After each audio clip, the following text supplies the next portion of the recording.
He called it Liberation Day, but the Supreme Court just called it illegal. A 6-3 majority stripped Donald Trump of his favorite economic weapon. Yet instead of backing down, Trump doubled down with a new plan that could change everything you pay over the next 12 months. Is this a negotiation masterstroke, or is the U.S. economy teetering on a cliff? Let's stir the pot. Here's the reality. For a year, Trump used the International Emergency Economic Powers Act of 1977 to bypass Congress, slapping massive tariffs on nearly every trading partner. He claimed the trade deficit and fentanyl were national emergencies.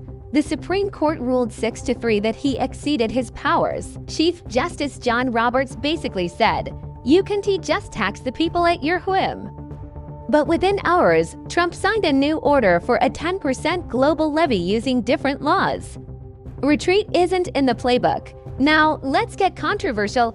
Critics argue what Trump achieved was actually the easy part. He had a tariff switch in the Oval Office he could flip at will. Could Kamala Harris have done this? Unlikely. While Biden kept many of Trump's early duties, no other president had the audacity to invoke emergency powers for border taxes. Trump's approach wasn't diplomacy, it was pure leverage through chaos. If Harris had won, she'd be stuck in long-standing executive-legislative collaboration. So what's coming in the next year? A midterm collision, key tariff decisions hit summer, just before November midterms. New targets, expect investigations into semiconductors, pharmaceuticals, and critical minerals. The refund war, $133 billion in collected tariffs are in limbo. Companies are suing for refunds, but Trump says it may take 5 years in court. Sources don't track Trump's personal bank account, but he's trying to remake the Treasury. He even claimed tariff revenue could replace income taxes, The Simpsons prediction. My wild guess, we might see a U.S. government operating like a private hedge fund, with the president trading global exemptions for gold and oil access. So, how could you profit?